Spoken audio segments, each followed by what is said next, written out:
Well, creative community, kind folks out there, thank you for joining me.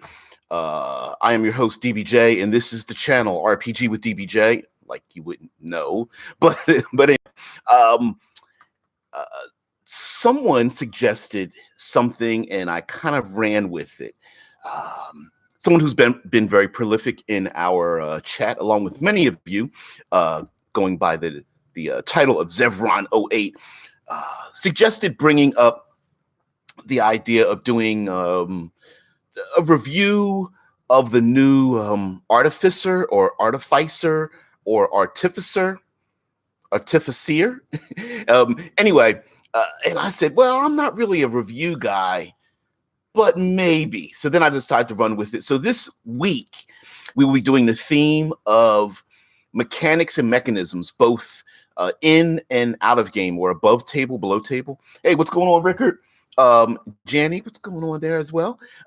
Glad you could join me.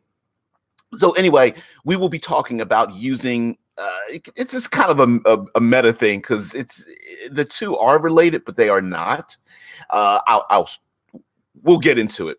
But essentially talking about the above table things, using mechanics in the game, how can we use them? Are there tips and tricks for doing that? And then, of course, using, yes, Deadman brings up the point of golems, of course. And of course, when we end the week with Future Friday, we're going to talk about AI, robots, cybernetics, artificial beings, androids or synthezoids or whatever you want to call them. So yeah, but we're going to start out with golems and things of that nature. And so it's kind of combined with the title card was encounter mechanics, both literally and figuratively.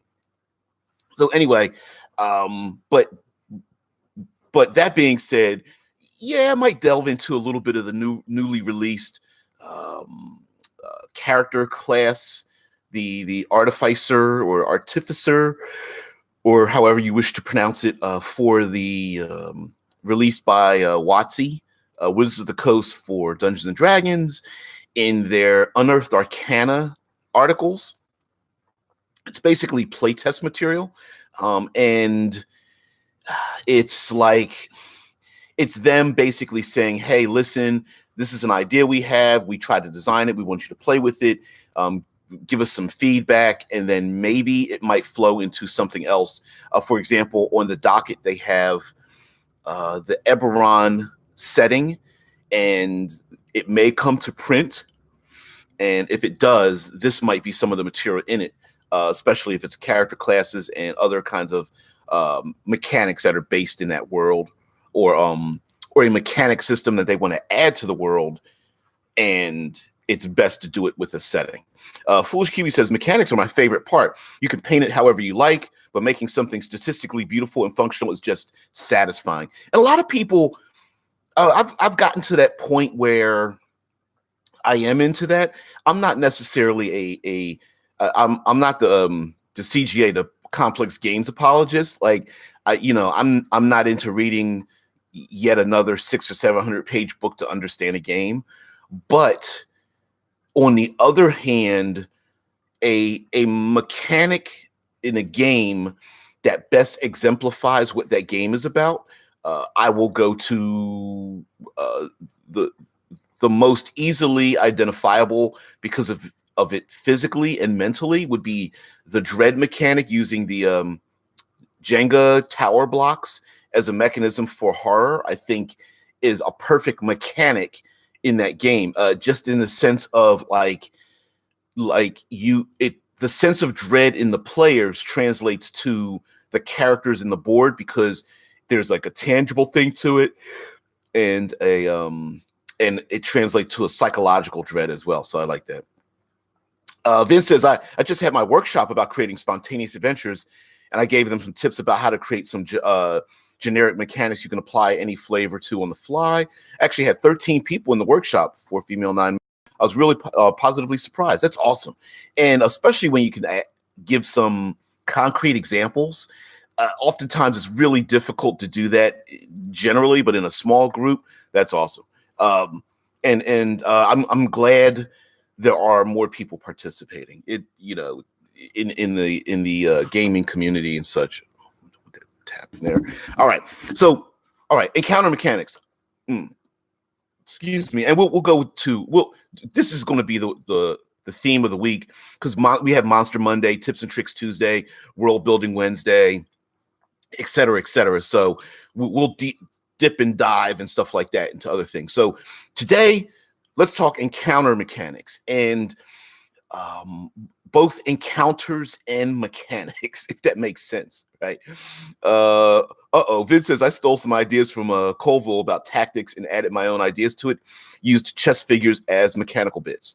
Yeah, I love, well, I used to love miniatures. I don't have, I wish I had a workshop to paint them and use them and those kind of things. There was a post in Facebook group, the Absolute Tabletop Facebook group, by Caius of Glantry, and talked about the idea of even mindless creatures or animal intelligence creatures have tactics. And while people agreed, some were just like making up things like, well, it sounds like you're trying to kill your PCs and not give them a chance. So when it comes to creating encounters and the mechanisms behind them, I'm a huge proponent. Like this is basically my voice when it comes to having an encounter with that is endemic of whatever it is that you're fighting. So alligators in a swamp, sharks in the water, I don't know, flying beasts in the mountain areas or something like that kind of things. Vincent talks about the examples like pawns equal small fries that can annoy the players, knights such as zombies, goblins, normal guards, etc., and knights equal blockers with a lot of defense who can stop the PCs. There's a that style, that very simple style of encounter mechanics is used by Runehammer for the ICRPG, and talks about like calls them encounter rooms, but although the word room is used very loosely, and talking about what these are defenders, these are minions, these are like flyers in a very loose kind of sense. Yeah, bishops equal artillery who can use range attacks against any PC. Or rooks. Bishops, rooks, we the same. I use the word interchangeably. But yeah, absolutely. I mean, there's plenty. And then, of course, having an encounter where there's different types of opponents, or at least different types of adversaries that are mixed in. Things that are like mobile, some that are very tough but do not move very much, others that can zip in and out of combat, others that have ranged attacks, that kind of thing. Yeah, rooks are castles, bishops. Yeah. You're fine. There's a Foolish Q says one of my favorite combat mechanics is active combat. When you attack an enemy, you both swing. If it's in melee, to balance this, you give your armor damage reduction. This gives pre-planned ambushes. I'm not exactly getting that. Although I mean, Dungeons and Dragons is built on old bones. I do get the damage reduction thing. I think everyone who starts in Dungeons and Dragons starts to scratch their head, because the idea of armor class and hit points and alignment and things like that start to niggle them a little bit, because it doesn't quite, because it's so narrative, it doesn't quite jive. The words used don't quite jive with the actions taken, but I get that. Yeah. Ricker says, I do prefer opposed checks for combat. Yeah, you're fine.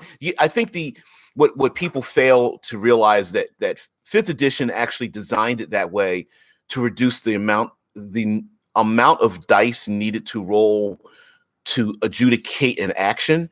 So basically, they just take 10 for everything. And I know it doesn't look like that, but it is taking 10. All passive checks, armor class is taking 10, everything. That's why armor, if you wear armor, I don't know, let's say it gives you an armor class of 14, it's taking 10 plus 4. And so that's where armor class comes from. Like if you wear chainmail or something and it gives you like an arm class of 14 or 16 or something like that, it's taking 10 and then you're just adding on top of it. So you could erase all the 10s and just have opposed rolls. Each side rolls, a d20.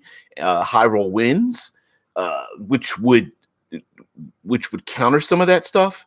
But then you'd have to, then like a passive check is the same thing, taking 10. And then if you have advantage, you take 5. If you have disadvantage, you take 15. That's exactly what it is. I mean, they don't call it that because Pathfinder uses the same wording, but yeah. Vincent says, I don't like opposed checks. The Dark Eye has it, and it usually leads to a lot of like attack parried, etc. Yeah, it depends on how it's utilized or how comfortable our mental muscle is in using it. That's. Baron Munchausen. I love that movie. Anyway, Foolish Kiwi says, let me reword. Both people attack in a melee engagement, so twice as many attacks happen in a shorter time. Oh, I see what you're saying. Like each side gets to attack, and then those attacks are resolved as if they went off simultaneously or nearly simultaneously. Yeah, okay. Yeah, that also eliminates again. Dungeons and Dragons has propagated this idea that initiative is like a one-sided thing, but there's nothing stopping anyone from doing that, especially in a 6-second period. But the idea that everyone on one side goes first, and then you resolve that, and then everyone else on the other side goes, and then they respond, is just it's a simplification of a system rather than everyone going. Simply because I hate to say in reality, but people can get shot and hurt and tripped and fallen and stabbed and all that kind of stuff and still respond in kind. But that again, yeah, that's a session 0 thing, right? You can still, even if a game doesn't have that, you can just do a session 0 and like, yeah, you can shoot the enemy, but they get to fire back at you, especially in melee combat. And then we resolve the end result, right? I don't have a problem with that. Rickard says, I like the fact that opposed checks make combat feel less static, as the defender can get a good or bad roll, so it's not a static number. I am not disagreeing with you at all. Plus, I mean, don't we all like to grab some dice and chuck them, right? That's the thing. Now the fact of the matter may be that if I'm the game master and I've got 37 enemies, I may not want to do that, and so I understand the design desire to do that, but I suppose it would have been better if they just left it as an option and then leave it up to players. But when you leave options, people tend to make options not out of fluid, but out of solid materials, and they stick their foot in the sand and they're just like, this is not the rule. It's like, well, yeah. Vince says, I personally like reverse initiative, so the guys with better initiative can react to what all others are doing. It's a bit more complex, but totally worth it in my book. I always played with reverse initiative, and when I've told people about it, again, it's that mental muscle where they're kind of scratching their head, like, why would we do it that way? It sounds too complicated. But again, Vince's reverse initiative basically is everyone rolls initiative.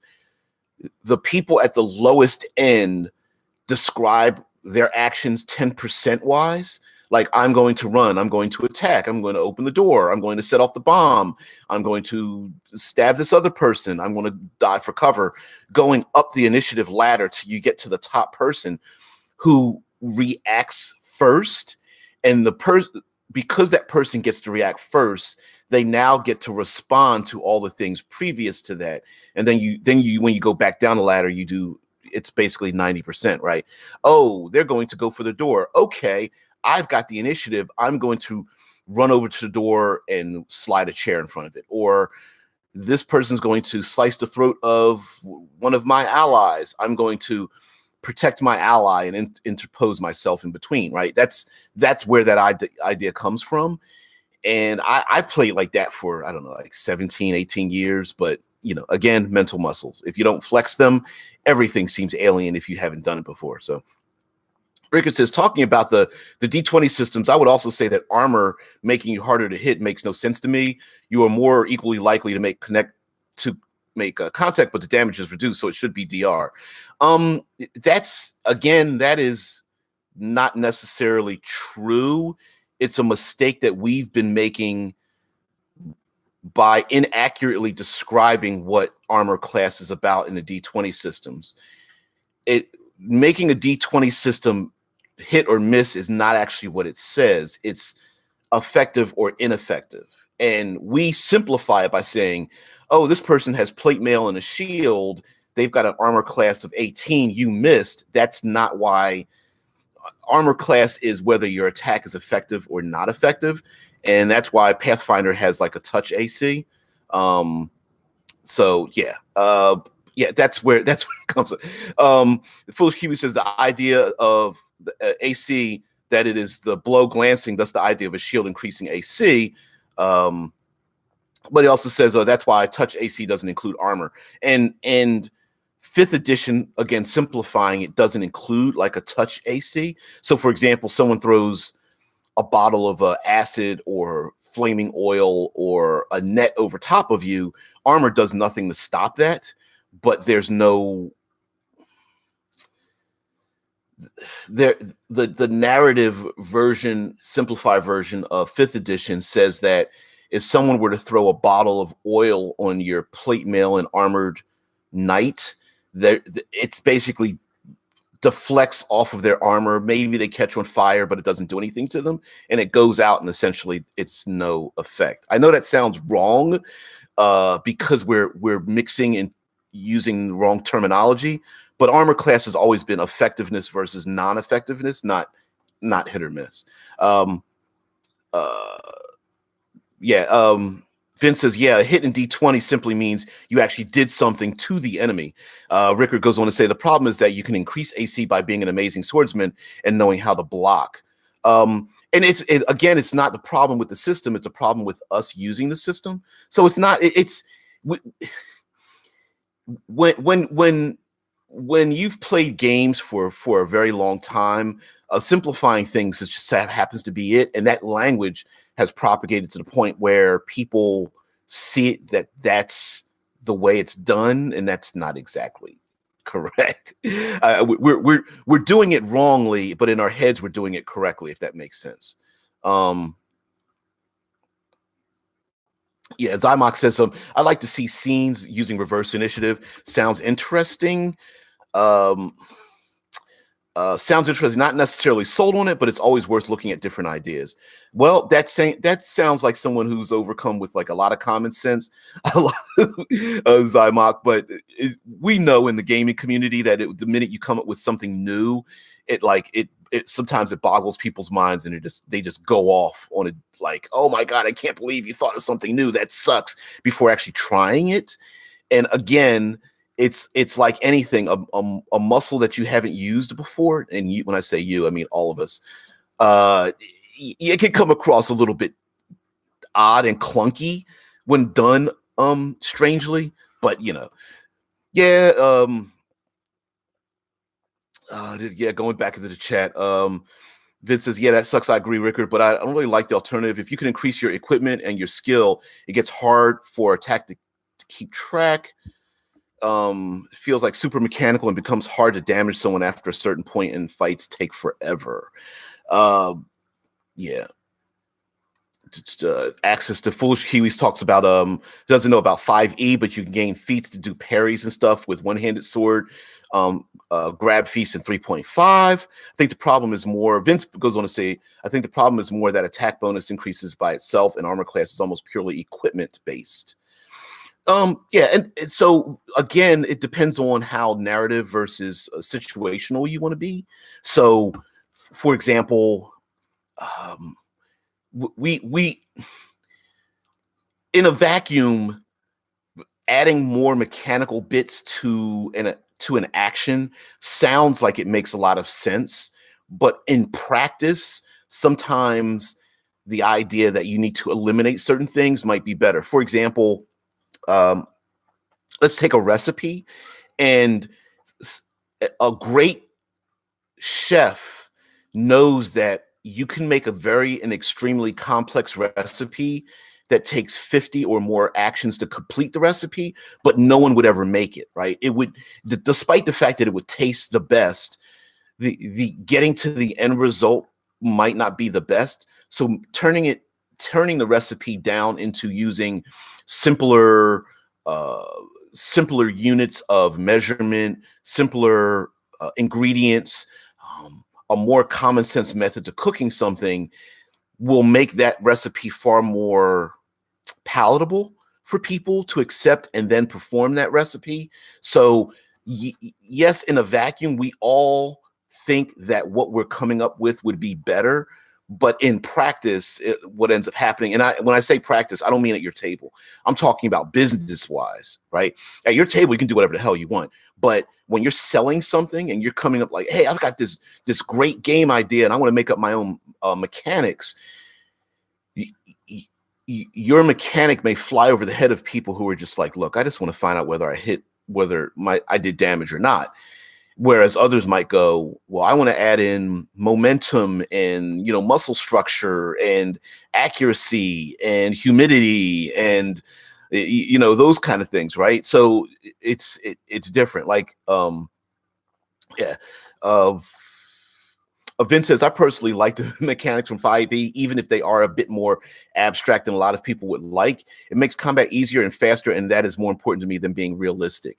And so balancing the two, flavor-wise, for sales, right? Someone's got to make the game and sell it, and then B, for your table, someone's got to play the game and do it. So yeah, that's why every time someone says like, in my game, we don't use armor class. We just use your dex bonus and your armor has DR. I'd go, all right, I'll do it.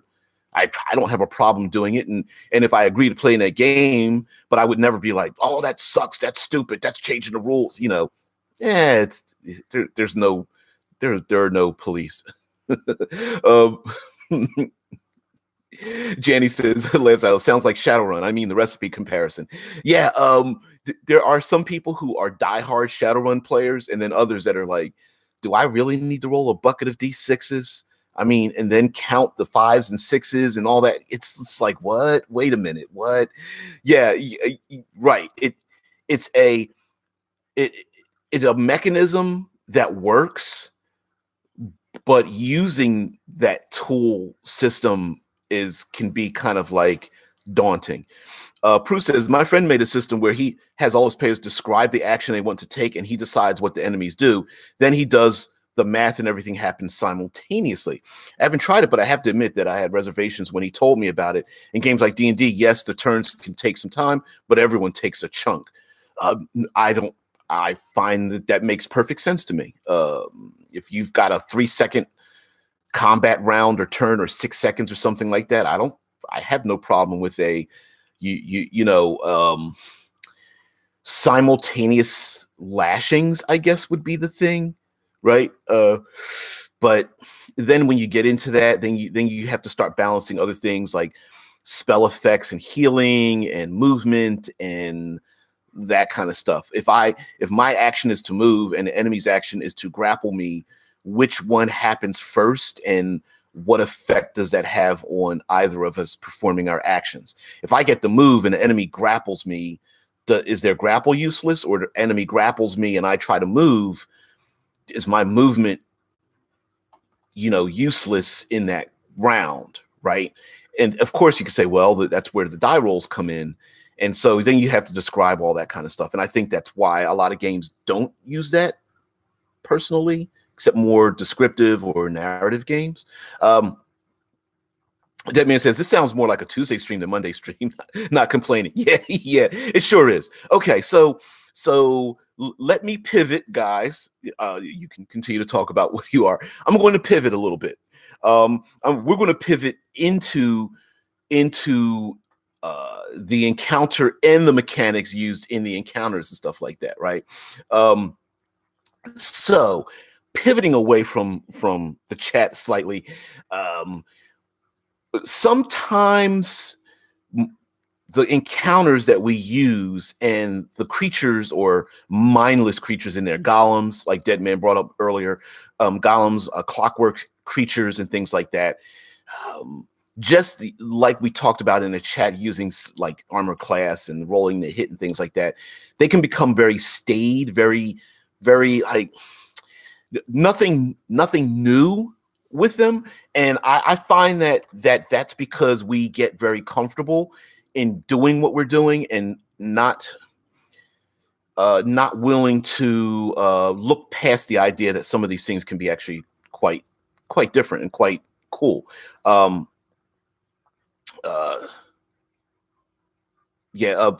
Rickard said is responding to someone else's a general statement of, quote, "I don't like this, so I want to change it," not taking into account how tied it is with everything else, which is why sometimes we should always use asterisks with or at least subscripts or something like that when we go to change things in a game, because for our table, we might go, hey, we're going to change how we do initiative, asterisks, unless this severely affects something else, right? It should be because we sometimes in our own games, if I'm running like a Game of Thrones political game where there's not much combat, the problems may never creep up. Whereas someone else who's like doing like, I don't know, World War Z type of battles, and they start changing things and adding in DR and multiple initiatives and stacked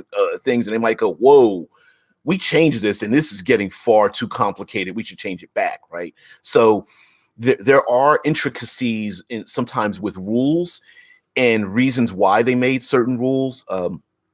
Some of it's mechanical, some of it is behavioral, tabletop actions, that kind of things. Foolish Kiwi says, speaking of encounters, the number one mechanic, in my opinion, making one bullet sponge enemy that the players can just stand around in a square and kick for an hour.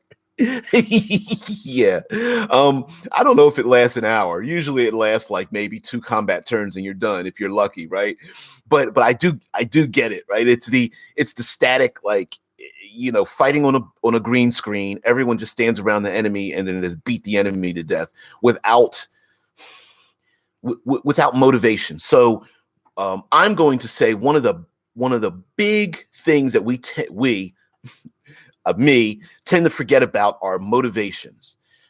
Every encounter should have some kind of motivation, and attach a mechanic to it if you can. Here's what I mean. Players come upon, they go into a classic dungeon. There are golems that step out of the walls. The statues come alive. Statues attack players. Players attack statues. And what's the motivation, right? And when I say motivation, not necessarily the motivation of the statues, like, what is my motivation for today? What I mean is, why the combat encounter? Coming up with an alternative to just killing the thing, which could be, the room is flooding with water. We need to get to the other side. It could be more enemies are pouring through a portal and we need to close the door. It could be retrieving a special key from the ceiling and it's 60 feet up and no one can reach it. It could be leading the enemy down a path and over a cliff. It's giving alternate win potential to both the enemy and the players, and therefore changing the dynamic from I hit it with my sword to something else. For example, someone in the group is going to be the damage dealer, right? Somebody in the group is just going to be like, I can whack these things and kill it in three hits, easy, right? Give me the dice. But would it make more sense to then another player who can't do as much and say, if I trip it and kick it over the edge of the cliff, I've just killed it in one blow, or at least gotten rid of it in one blow when it falls off the 200-foot cliff, and then it maybe has to scramble back up, whereas the person dealing the most damage has to hit it 3 times to kill it, right? So Foolish Kiwi says, always set up encounters in an interesting way. Make it an ambush, make them escorting a cart that they really want to protect, anything but just one guy with a magic sword standing in blank grass. I cannot agree with you more. Not only is that not smart. It's also boring, right? It's protect the cart, and the cart is getting away. Do the players run after the cart and the wild horses that are carrying it? Do they chase them? Is the enemy trying to grapple them to keep them from going from the cart? Is it more important to escape the grapple from the enemy and then or maybe some of the PCs hold off the enemy while the fastest PCs go after the cart to steal whatever is on the cart? Maybe the PCs are on the cart in the first place and the enemies want to steal whatever is in it. So it could be food, it could be prisoner, it's whatever the MacGuffin is, right? It's establishing, have the MacGuffin move around, have the MacGuffin trapped behind something or stuck under something. Or I literally had an encounter. It was low level. It's like first or second level or something. And I used like stone golems or iron golems or something like that. Specifically because I knew the players really couldn't beat them, but each of them had a keyhole in their back and carried a key around their neck. And the idea was for the players to grab a key, and then the key, of course, didn't apply to that golem. It went to another golem. So the puzzle was fight off the enemy, protect yourself as best as you can, steal the key off of one golem, take the key, sneak around to the back of another golem, and then stick the key in and turn it to turn them off, right? So it wasn't about, hey, let's beat the golems until they're down. It was resist being grappled by them, try to shut them down, figure out which one it is, draw the attention of one golem while somebody else goes around behind them. That was the whole point of the encounter. And again, even mindless things have motivations. So if you want to add in like golems, if you want to add in clockwork things, even zombies and skeletons kind of add into this as well. Other than kill the enemy, what do they want? Do they grab the PCs and throw them out the door and then close the door back again? Do they grab the PCs and then go back to their standing positions? Are they looking for a particular item and just throwing the PCs aside but going through their stuff? Are they trying to grab a magic item off of one of the PCs or a spell book and then retreating back to whoever controls them? Is there someone who controls these mindless automatons that can see through the eyes and hear what those automatons are doing, i.e. once they're activated, they alert the bad guy, and then the bad guy learns something about the PCs. I mean, there's all kinds of things. Who created them? Maybe it was an ancient spell or something that activated them, and is that then creating further complications for the PCs that they have to, where the tension builds because they know that once these things came alive, they have to fight it, that kind of thing. Getting back into the chat, Janie says that you should always foreshadow the encounter somehow, perhaps discover tracks or hear sounds. By the way, talking about golems, everyone should watch the golem buzz scene from Witcher 2, which I have not seen, which I'll take a look at that. But yeah, foreshadowing should definitely be a thing.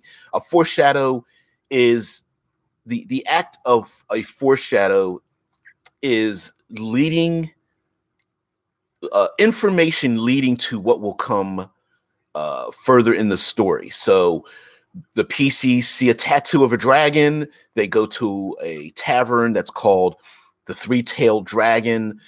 They meet someone on the road that talks about waking up from having dragon dreams, foreshadowing the idea that the players may encounter a dragon later on, right? It could be seeing tracks in the snow of a beast.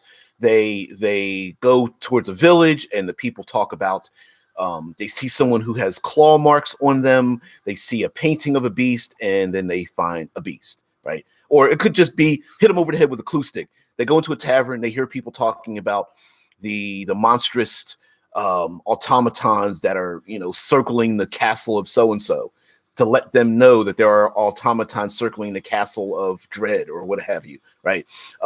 Dead Man the Storyteller says, in a game a number of years ago, I played a major cannon that was dealing a 100 damage per round to the creature, and the DM decided to up the creature's health a few times. Yeah, and that's something that we're going to bring up, especially tomorrow, but here as well. that there are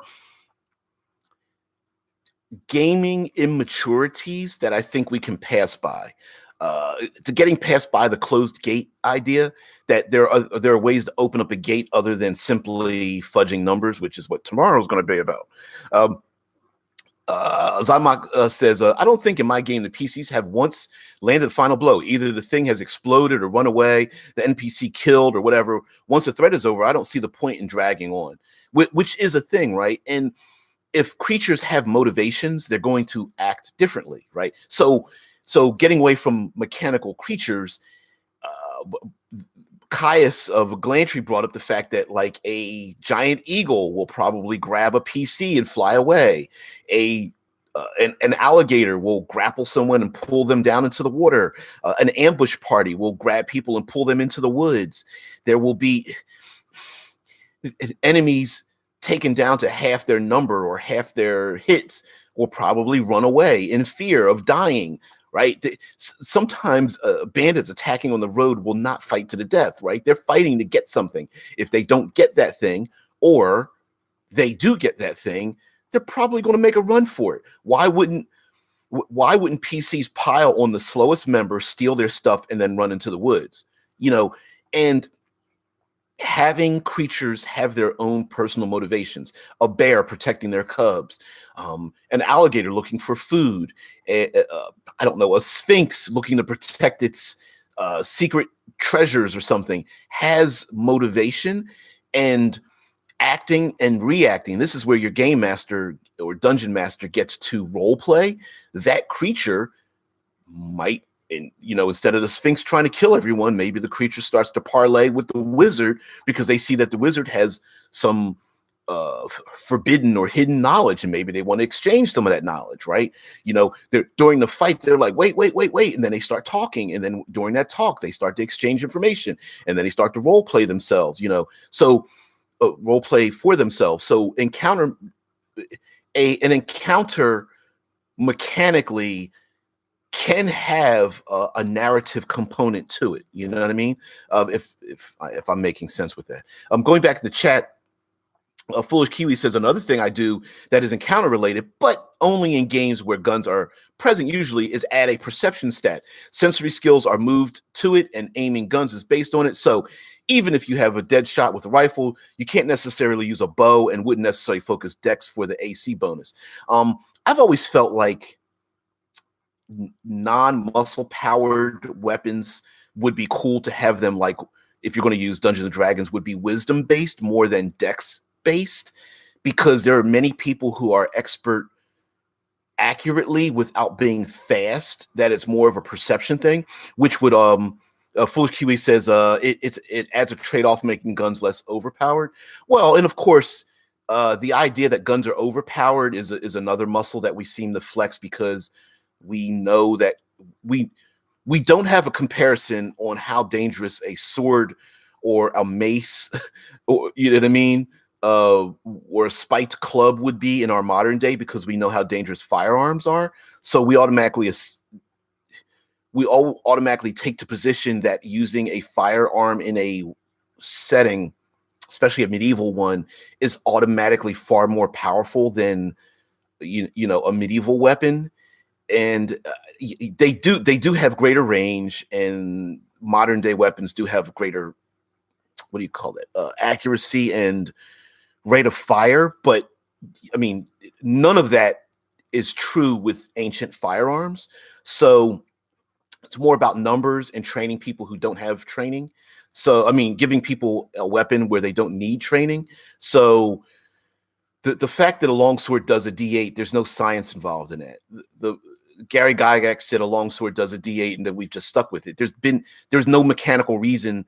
I'm sorry. There's no statistically based on reality reason that a longsword does a die 8. It's just because a dagger does the smallest thing, and then he just started to ramp it up. So there's no reason why firearms don't do the same thing. I think that's just something that we just like to wrap ourselves around. It's weird. I'm not blaming you, full of Huey. I'm saying that in general, that we tend to go, oh, there's firearms, they're automatically more powerful, instead of going, no, I'm just going to make use crossbows and just call them firearms, right? Or I'm just going to use wands and call them firearms and stuff. But again, that's wording, not the actual items, which is kind of a thing with the artificer or artificer. There's a wand slinger, and if you add a handle to a wand, it's called a firearm, and people get all like kerflunkled about that. Prue says we always talk about players never giving up or being bad at fleeing a bad encounter, but I've seen way too few RPG enemies run away in my RPG life too. I feel like is generally underused. I cannot agree with you on that even more. Enemies. Most people in violent situations don't want to be in violent situations, but that may be their only tool to resolve what they want. So a bear who wants to eat and feed their young will engage in violence only so far as it will allow them to live and then feed their young, right? When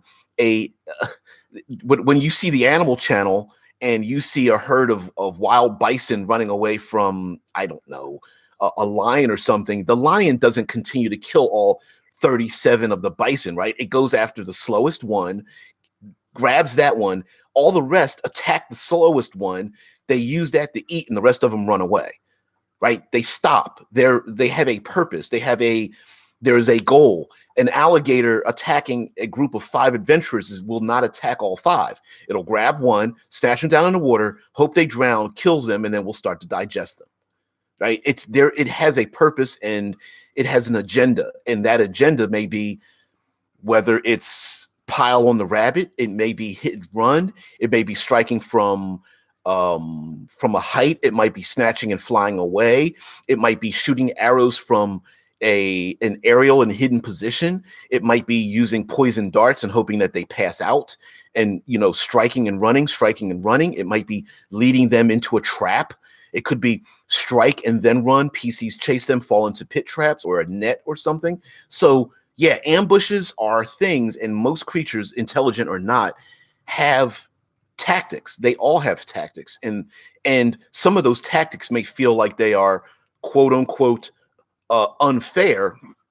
But if you're the slow halfling or you're the weak wizard in the back and you get attacked and jumped on by the enemy, that's just, oh well, that's what they do.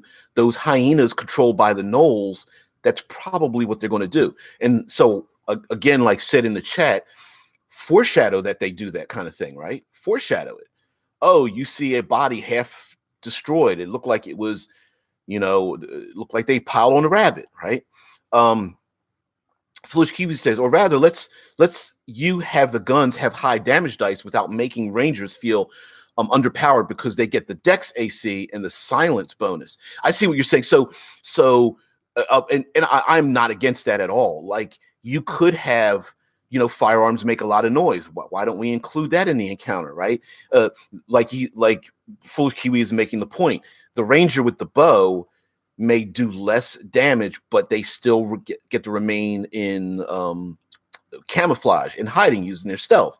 Use a firearm, boom, sets off a big echo. Enemies hear the firearm go off. Sure, you get to take down 1 or 2 of the enemies. All the rest of them hear you. They go after you. Maybe the ranger stays hidden while you and your big-ass blunderbuss or whatever it is,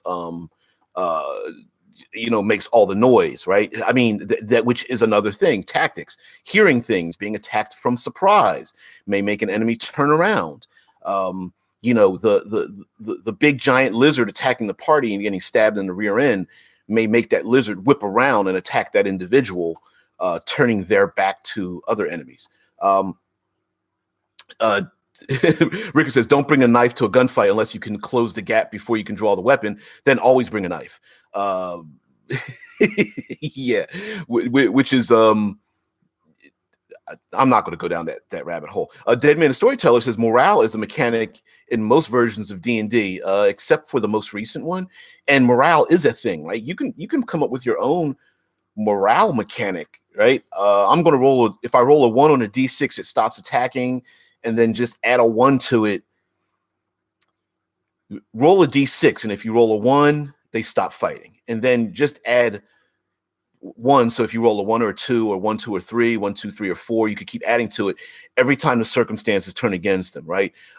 Half their number go down, roll a 1 or 2. The enemies are half hurt, 1, 2 or 3. Whatever the enemy's going after is gone now, 1, 2, 3 or 4, right? You can keep adding things to it. The PCs use the narrative positioning of what the PCs do makes the enemy scared. For example, wolves attack from the woods and someone is able to summon fire from their fingertips. Well, they're animals. They're just like, well, I'm not going to be burned. Biting something and clawing something is fine, but I don't want to be burned. Maybe that has to do with morale as well, which is why I think morale systems are somewhat removed from a lot of games because of the variety of. There's so many X factors, involved in it that it can become a little problematic having too long of a list. I don't think that.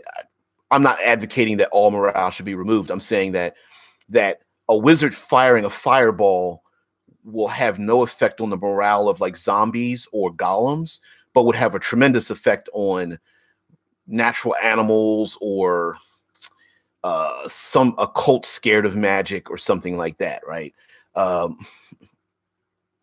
A Foolish Kiwi says, using monster personalities can be good fun. You wouldn't imagine the amount of laughs we got out of our necromancer skeleton always responding, Skelebabb stares back at you unfeeling. Yeah. I mean, creatures have personalities, and the ones that are sentient should have a personality. Whether they respond to people, role play them out. There's no. We tend to get top headed sometimes, right? When initiative is rolled, right? So roll initiative, and everyone puts their head down, and they just go into the die rolls without talking during combat. I'm literally having conversations in combat, and I know it's 6 seconds. You're not allowed to have a conversation. I'm going to, in the middle of his soliloquy, I'm going to strike that person or whatever. But if you allow yourself to relax a little bit, and even just having simple like one-liners, right? Skelebabb stares back at you unfeeling, that kind of thing. Like, you can really have some fun with an enemy responding to what the players do. By the gods, they summoned fire from their fingertips, or you think your sword skill is great, but it's not. It'll never defeat mine. Or you fight like someone, I don't know, with this, the tiger crane style or something like that, or whatever. Yes, Zymox says, I'm not left-handed. Yeah, Princess Bride, right? That whole fight was a role-playing fight. You know what I mean? They're flipping around. They're both fight left-handed. They're like, ha, I'm left-handed. Shoot, you know what I mean? The whole idea of challenging each other. And then what a great way to pass on to knock your players over the head with a clue stick, right? Players fight bad guys, want to fight players. Enemies say something like, you'll never get the gem of Alcabaz or something like that. It is given to us by, a powerful Lich. And the players are just like, what? Lich?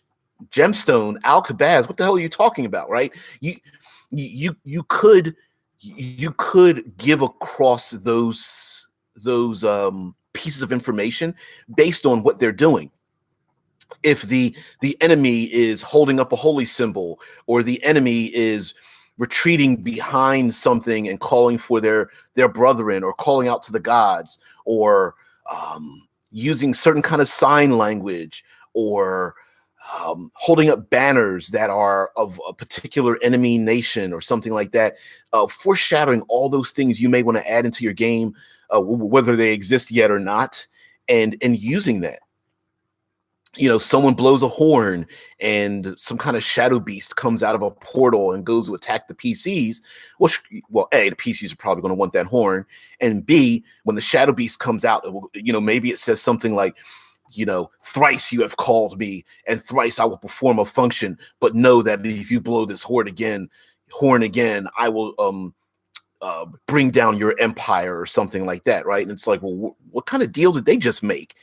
And where the hell did that happen? And maybe we don't want the horn. He just said if he blows it 3 times, the next time I'm going to destroy you. You know what I mean? Like you could come up with all that kind of stuff. Foolish Kiwi says the Princess Bride is a perfect example of how you should aim to make encounters feel. Yeah, I mean, and the whole idea, right? They were enemies. They were enemies. They were fighting. They were talking, and then they realized, wait a minute, you and I are on the same page. We don't need to kill each other. But that is the thing, right? I mean, and then guess what they did? They had a lot of. They didn't fight on an absolutely flat area, right? They climbed up a cliff, and then they swung on a bar, and they jumped over and jumped off of and over stones and blocks and things like that, right? Dead Man the Storyteller says the classic villain trope of the soliloquy. Yeah, of course. Right? You know, the I'm going to explain my plan to you just before I kill you, even though I haven't made a die roll yet to do so. It's that is a thing. But it's cool though, right? It's a trope for a reason. And we love the classic villain trope, even if it is kind of corny.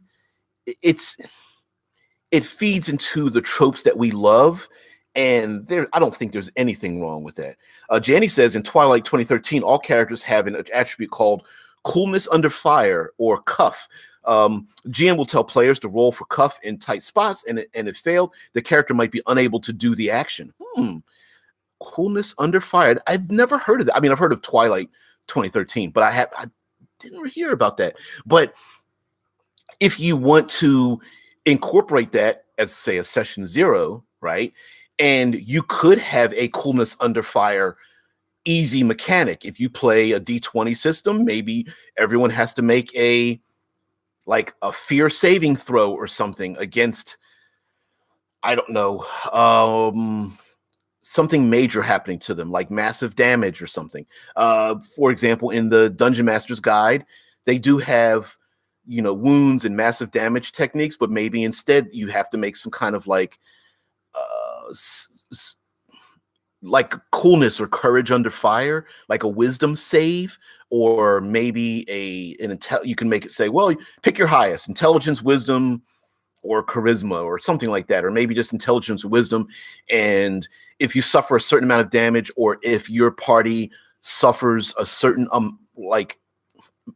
violent blow to the party itself, not necessarily just you, or even a certain CR level, certain challenge rating, then you have to make a save, maybe, I don't know, once in the middle of combat or something. You could come up with some kind of statistic for it and use that so that you could implement something like that. So again, this would definitely have to be a session 0 talk, because most players, if you just say, oh, by the way, make a save versus fear, and they're just like, from what? And like, because I said so, it won't fly too much. But session 0, yeah.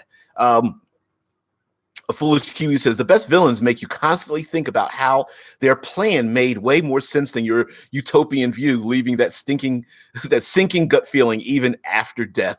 Yeah.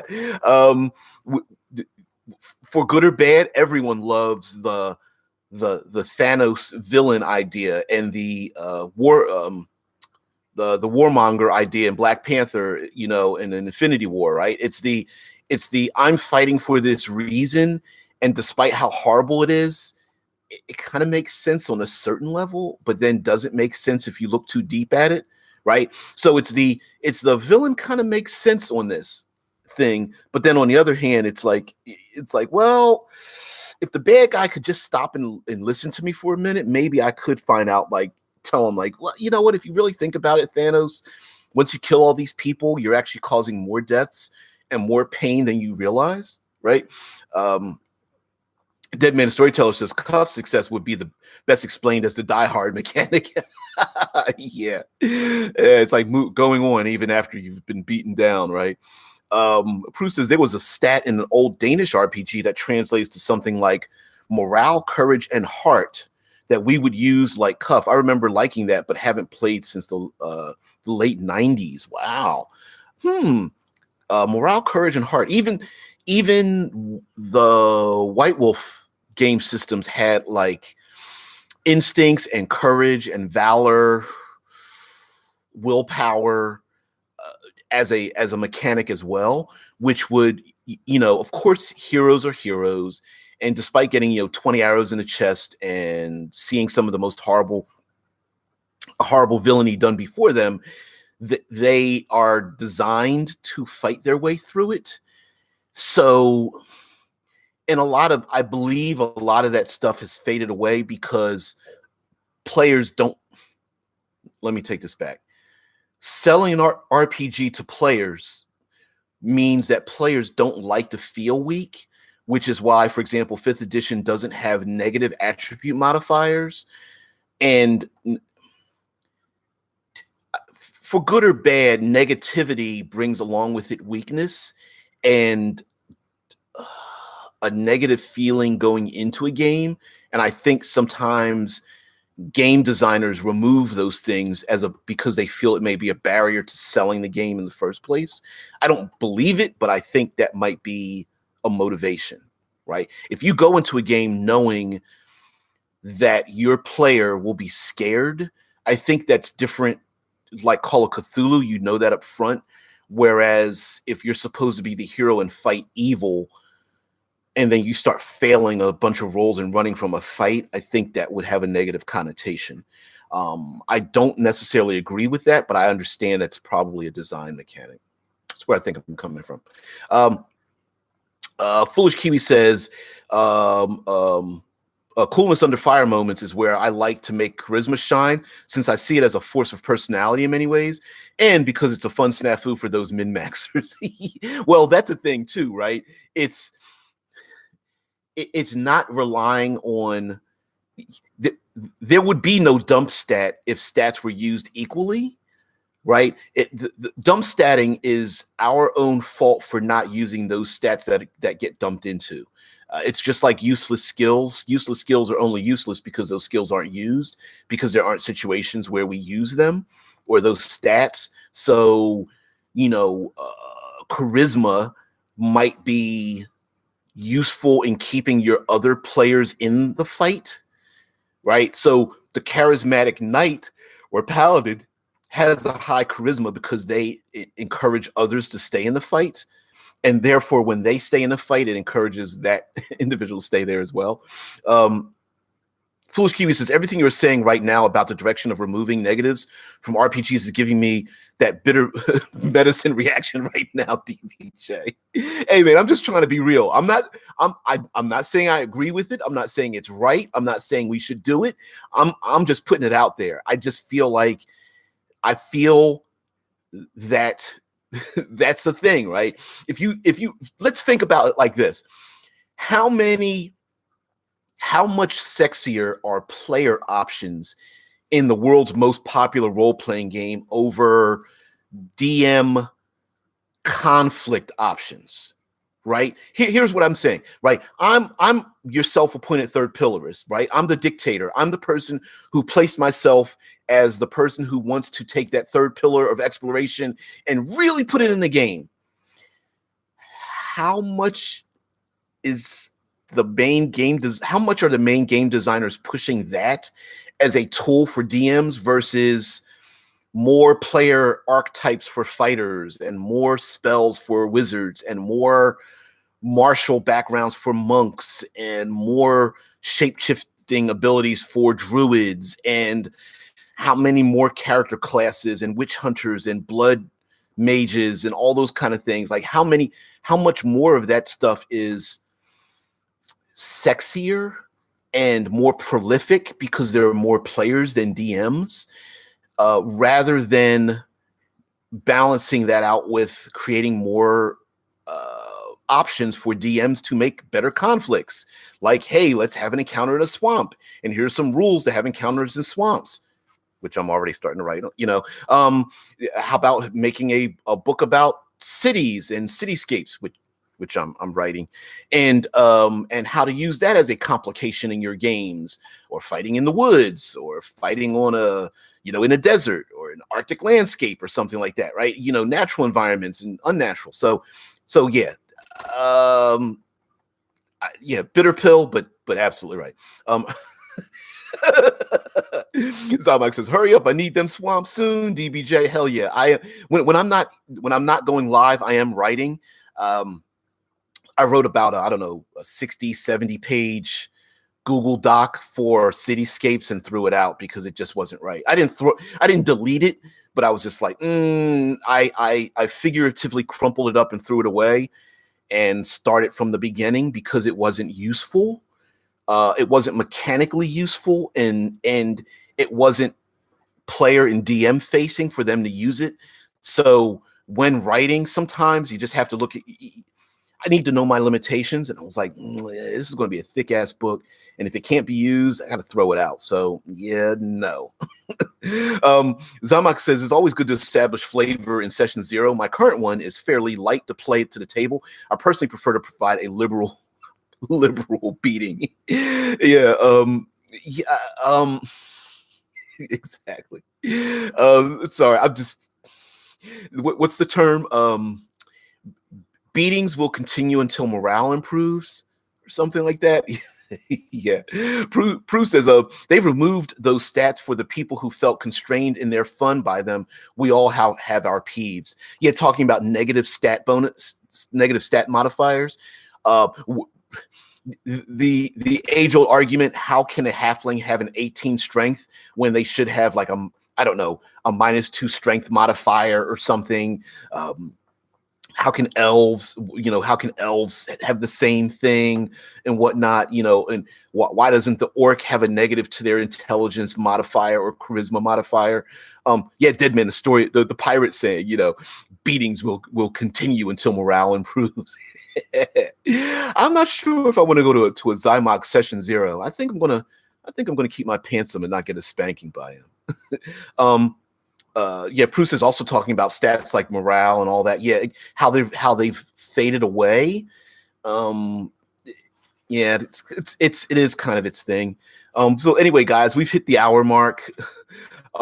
Thanks for joining me. We're going to continue this talk and much more. Like Deadman said, this kind of sounds like a Tips and Tricks Tuesday instead of Monday. But yeah, we'll continue with that. So guys, thank you very much, and I will see thee tomorrow. Everyone have a great one.